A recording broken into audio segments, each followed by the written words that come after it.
Hello all, welcome to my view. ఒక TFI బానిస. ఒకడు బాగా కష్టపడితే రిజల్ట్ అతను, ఒకడు ఒకసారి కమిట్ అయితే కన్క్లూజన్ అతను, అండ్ మంచితనానికి మారుపేరు అతను. మనలో అతను, మనతో అతను, అతనే భూపతి రాజు రవిశంకర్ రాజు ఉరఫ్ రవితేజ. బేసిక్గా చిన్నప్పుడు మనం స్కూల్కి వెళ్తాం, అప్పుడప్పుడు సినిమా హాల్కి వెళ్తాం, సినిమా చూస్తాం. సినిమా చూసిన చాలా మందిలో కొంతమంది మాత్రమే హీరో అవుతా అనుకోవడం, ఆ కొంతమందిలో కొద్దిమంది మాత్రమే అనుకున్నది సాధించడానికి హార్డ్ వర్క్ చేయడం, అండ్ ఫైనల్లీ ఒక్కడు మాత్రమే సాధించి సక్సెస్ అవ్వడం. ఇన్ని లెవెల్స్ దాటి సక్సెస్ అయిన ఒకే ఒక్క పర్సన్ రవితేజ గారు. ఎవడైనా మిగిలాడా? లేదు సార్.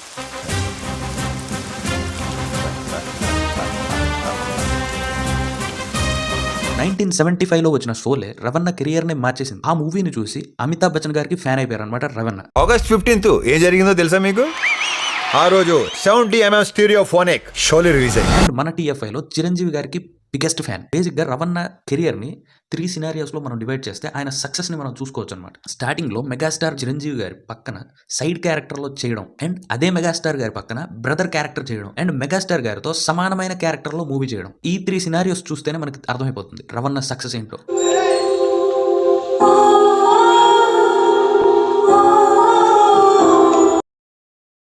అయితే ఈ సక్సెస్ వెనుక కొన్ని సంవత్సరాల కష్టం ఉంది, కొన్ని నెలల ఆకలి ఉంది, చాలా రోజుల నిద్రలేని రాత్రులు ఉన్నాయి. ఒకానొక స్టేజ్లో ఒక ఫోటో ఆల్బమ్కి కూడా మనీ లేక, ఒక ఫోటో పట్టుకుని తిరిగిన రోజుల నుంచి, ఉండడానికి ఇల్లు లేక, రూమ్ రెంట్ కట్టలేక, చిన్న చిన్న సైడ్ క్యారెక్టర్స్ నుంచి స్టార్ట్ చేసి friend roles, comedian roles and villain roles, what not, maximum అన్ని రోల్స్ చేశారనమాట మన రవణ. ఒక్క ఛాన్స్ రా, ఒకే ఒక్క ఛాన్స్. అండ్ ఈ మధ్యలో ఆయన పడని అవమానాలు లేవు, కష్టాలు లేవు. సారీ ఏంటి? ఏమైనా మూర్తి ఎక్కడ తీసుకొచ్చావు? ఏం మంగళ షాప్ తీసుకొచ్చావు? సారీ అంటే సారీ ఏంటి? మీ తాలూకానా? ఇలాంటి సిచ్యువేషన్లో మనం ఉంటే ఖచ్చితంగా 100% మనం వెనక్కి వచ్చేసేవాళ్ళం. కానీ రవితేజ రాలేదు, అందుకే అతను మాస్ మహారాజా అయ్యారనమాట, రవణగా మారారనమాట.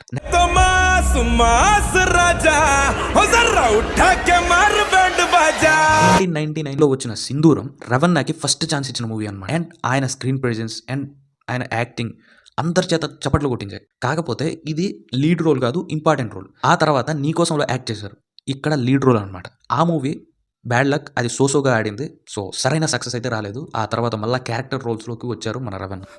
ఎవడెవడినో చూస్తున్నావురా పోస్టర్ల మీద?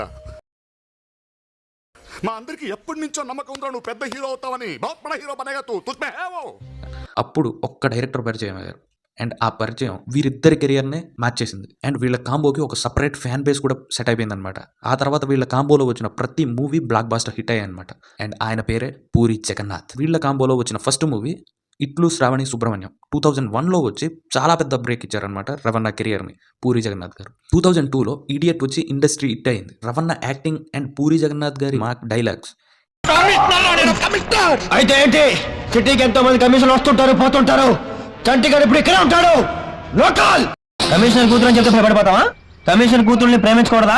కమిషనర్ కూతుళ్ళకి మొగుళ్ళు రారా?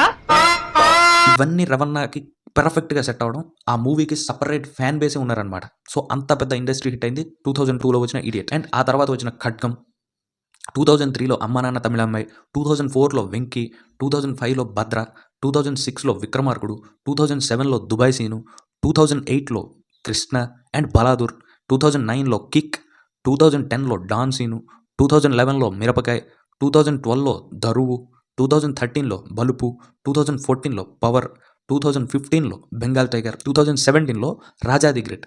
ఇలా ప్రతి ఇయర్లో ఒక్కో మూవీ పక్కా బ్లాక్ బాస్టర్ కొట్టారనమాట మన రవితేజ గారు. ఇక్కడ వరకు ఆయన కెరియర్లో పీక్ను చూశారనమాట. మినిమం గ్యారంటీ హీరో అనే పేరు కూడా తెచ్చుకున్నారనమాట. ఆ తర్వాత వచ్చిన మూవీస్ కాస్త డిసప్పాయింట్ అయ్యాయి, ప్రెజెంట్ కాస్త లోలో ఉన్నారు. బట్ నెక్స్ట్ వచ్చే మూవీ చాలా పెద్ద హిట్ అవబోతుంది, ఎందుకంటే వాళ్ళ పక్కన ఉన్నది సితారా ఎంటర్టైన్మెంట్స్, అండ్ వాళ్ళ స్టోరీ సెలెక్షన్ అయితే సపరేట్గా ఉంటుంది. సో బెస్ట్ కమ్బ్యాక్ ఇవ్వబోతున్నారు. టీజర్ కూడా రిలీజ్ అయిపోయింది ఆల్రెడీ. మంద ఇదంతా